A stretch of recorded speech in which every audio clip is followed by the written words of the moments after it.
Thank you, John, for your welcome, and thank you to the IISS for enabling me to make this contribution today. I'm delighted to be attending my first Shangri-La. I sincerely hope not my last Shangri-La dialogue, a dialogue which has become such a significant part of the security landscape in Asia, and a pleasure to be speaking alongside my Indonesian and Australian colleagues.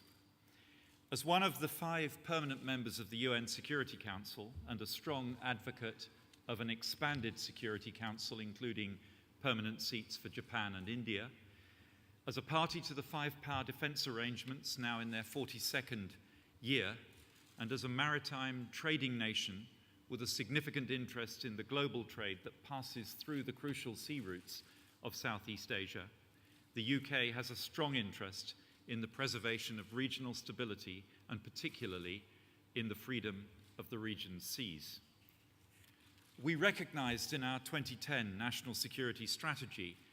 that as the relative weight of economic activity around the world is shifting towards the Asia-Pacific region, so too is the balance of geopolitical power. With the region now home to the world's second largest economy, its largest democracy, and its largest Muslim majority nation, and indeed to approximately 60% of the world's population. As a result, we have committed ourselves to developing much closer economic, diplomatic, and defence ties with countries across Asia over the coming decade. We welcome an economically strong and responsible Asia taking on a growing role in international affairs.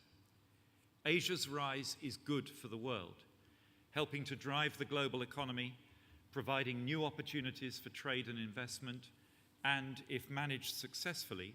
contributing to the effective containment of threats to global security. And in a world which is increasingly interconnected, in which geographic proximity is becoming less relevant, as economic ties, cyber connections, and military strategic reach are effectively shrinking the globe,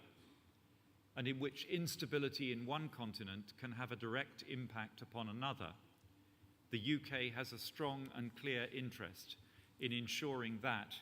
in the face of the significant military modernisation being undertaken across the region, the scope for miscalculation or conflict within the region is minimised, and the prospect of that increasing military strength being used responsibly in support of an international system based on the rule of law is maximised. Of course, the sustained growth in the Chinese defence budget and in the capabilities of the PLA is the single most obvious demonstration of this process of military modernisation in Asia, with the development of new carrier strike capabilities,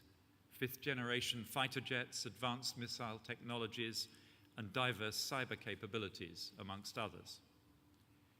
And we in the UK are clear that the emergence of a strong and responsible China can be a positive contribution to world peace and stability. But China is by no means the only power in the region that is upgrading its defence capabilities. By some estimates, military spending across the region has increased by 80% over the last decade. On the one hand, such an expansion of military capability might be viewed merely as an appropriate reflection of the growing economic power of the region. And as regional powers gain interests outside the region, they will naturally seek to develop the capability to protect those interests and their citizens. We saw an example in the evacuation of non-combatant citizens from Benghazi by the PLA Navy during the Libya conflict. But worryingly, this expansion is taking place within the context of unresolved historic territorial disputes and competition for resources, which, without greater mutual understanding and trust, have the potential to escalate and become, at best, a prolonged source of instability and, at worst, a driver of conflict. Of course, while money always helps, increased military spending alone does not guarantee effective armed forces. Chuck Hagel this morning spoke of wise, judicious and strategic use of resources as a response to the challenge of sequestration in the US. The European experience suggests that focused investment, emphasis on deployability and expeditionary capability, attention to the moral component of a fighting force, as well as combat experience, are at least as important as the size of the budget. In the UK, too, we are undertaking significant modernisation of our forces. As we come to the end of a decade of more or less enduring operations overseas, we are shaping our armed forces for contingency, to be more agile and adaptable, smaller, but among the most versatile and deployable in the world, and supported by what remains the world's fourth largest defence budget. We are committed to renewing our strategic nuclear deterrent, replacing our ballistic missile submarines in the 2020s to maintain continuous at-sea deterrence with the Trident missile system. We're building new aircraft carriers which will fly the F-35 to maintain our strategic power projection, and new submarines, frigates, destroyers, fast jets and I-Star assets, all reflecting the UK's stated intention to maintain our global engagement in support of our national interests. A $250 billion programme of equipment investment over a decade, underlining our determination to contribute to the maintenance of global stability and peace. But the UK modernisation of our armed forces and those of our allies and transatlantic partners is taking place within a context of multilateralism and transparency. We have been consistently open about our intentions and our actions with each other and with our populations, debating publicly the strategic context, setting out openly our assessment of the risks and threats we face in our national security strategy, how we plan to modernise our armed forces to meet the threats identified in our Strategic Defence and Security Review, and how we will maintain budget discipline as we deliver that programme. Our 10-year plan to modernise and upgrade our military equipment is publicly available and has been independently scrutinised by our domestic parliament and by other independent institutions, as well, of course, as our friends in the defence industry.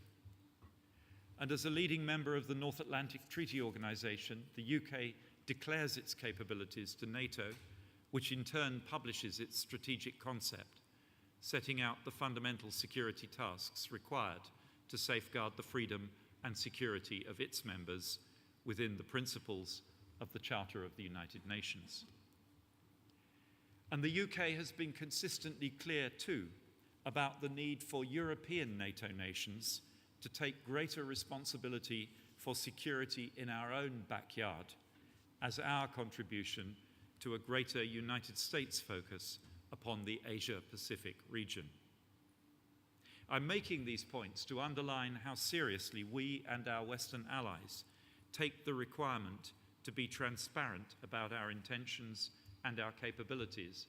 and how valuable we believe our multilateral engagements to be. Perhaps most directly relevant to the Asian security discussion today, we have established that it is possible to manage territorial disputes within a multilateral framework. For example, in Europe, Britain and Spain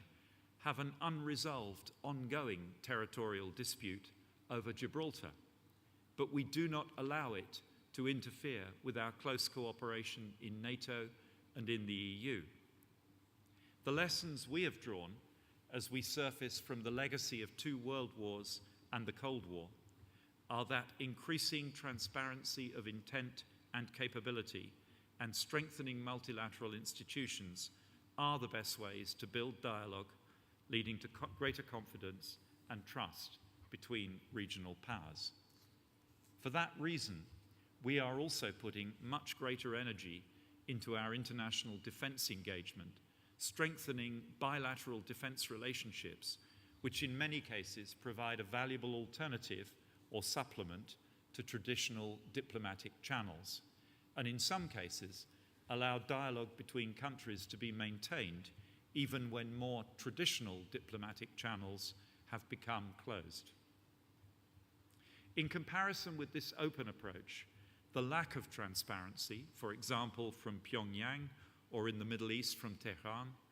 both in their strategic intentions and the military capabilities they are developing, is a stark reminder of the global tension and instability that is generated by secretive regimes that do not routinely engage with the international community and that flout their international obligations. Given the pace and scale of military modernization taking place across the Asia-Pacific region, combined with the many potential flashpoints arising from historic territorial disputes, increasing transparency of intention and capability is becoming more important than ever. Greater steps towards declaring strategic intent and capabilities on the model of the United States 2012 Defence Strategic Guidance, our own Strategic Defence Review, or Australia's Defence White Paper, will be an important part of building the levels of trust and reassurance required to maintain stability as military force levels and capabilities increase, sometimes unevenly, across the region. And the further development of multilateral forums, particularly focused on defence and security, will be critical too. Indeed, this Shangri-La dialogue itself is an important forum for fostering understanding, communication, and personal relationships, all critical precursors to increased trust. Despite significant recent efforts to build regional understanding and dialogue,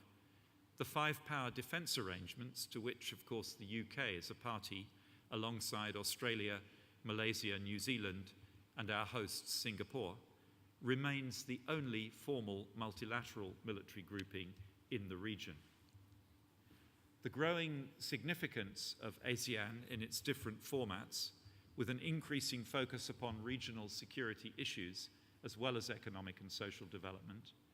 and in particular the recently established ASEAN Defence Ministers Plus, the annual East Asia Summit, and plans to establish an ASEAN security community are all extremely welcome. And it's not for me, as an outsider to the region, to say which of these organizations will play the critical role. But our experience is that these types of serious multilateral forums, as well as others such as the Western Pacific Naval Symposium, are essential to the continued growth of structured dialogue across the region. And that, in turn, is critical if intentions are not to be misread, miscalculations are not to be made, and the stability that underpins the region's prosperity is not to be jeopardized. Of course, transparency and multilateralism alone will not be enough. As Asia continues through this period of rapid economic development and significant military modernization, traditional bilateral diplomacy, defense engagement, and above all, greater economic interconnectedness, trade and prosperity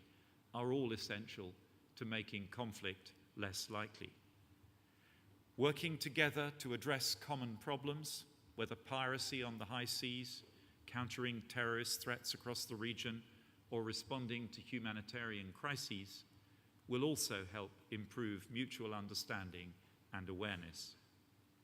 Nations of the region should seize every opportunity to develop greater trust and confidence between governments, militaries, and peoples within this region and with those in others. So as Asia's economic rise continues, it is not inevitable that military modernization will become a destabilizing factor within the region. Of course, it brings risks and threats, but if it is delivered in a controlled and transparent way, within open multilateral frameworks and respecting international norms, then not only will regional stability be preserved, but the Asia-Pacific region will take its proper place on the world stage as a vital and responsible contributor to maintenance of a rules-based international order. Thank you.